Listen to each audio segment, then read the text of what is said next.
पैसे हातात आले पण टिकतच नाहीत. पर्स भरते पण क्षणात रिकामी होते. त्याचं कारण आपली ऊर्जा आणि विचारशक्ती देखील असू शकते. पण यावर एक चमत्कारिक उपाय आहे जो तुमचं नशीब बदलू शकतो. तुम्हाला फक्त एक छोटीशी वस्तू तुमच्या पर्समध्ये ठेवावी लागेल.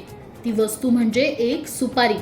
पण साधी सुधी सुपारी नाही, तर पूजेमध्ये वापरलेली स्वच्छ आणि पवित्र सुपारी. ही सुपारी महालक्ष्मीचं प्रतीक मानली जाते. तिचं स्थान तुमच्या पर्समध्ये आलं तर तुमच्या घरात, तुमच्या आयुष्यात धन स्थिर होतं. तुमचं नशीब तुमच्या पर्समध्ये बसलेल्या या सुपारीसाठी काम करू लागतं.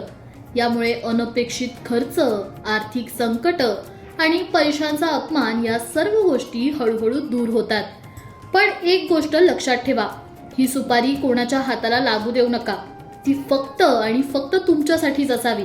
तिच्यावर तुमची भावना, तुमचा विश्वास आणि तुमची श्रद्धा असावी, कारण ती तुमचं नशीब बदलू शकते आणि तुमचं जीवन सुखी व समृद्ध करू शकते. त्यामुळे ही सुपारी कोणाकडूनही स्पर्शली जाणार नाही याची नक्की काळजी घ्या.